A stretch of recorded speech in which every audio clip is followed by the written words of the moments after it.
আবার একটি helicopter shot দেখতে পেলাম আমরা টুকুর কাছ থেকে। এবার স্কয়ার লেগের উপর থেকে 6।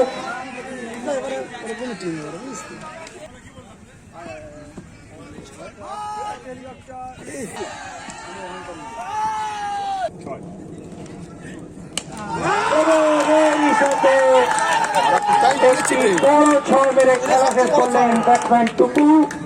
এনপিএল 2021-এ প্রথম সেমিফাইনাল খেলায় বড়মা একাদশকে হারিয়ে কোনো অহংকার নেই টিম ফাইনালে প্রবেশ করল।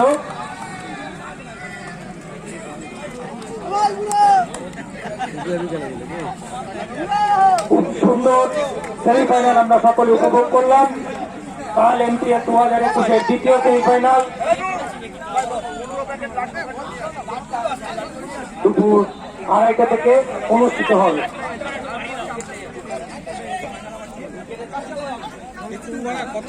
কথা শোন ওদের মেন দুটো পড়ে গেছে, ওরা ওখানে হেঁটে কোনো প্রয়োজনই নেই। দে গাড়িটা দে।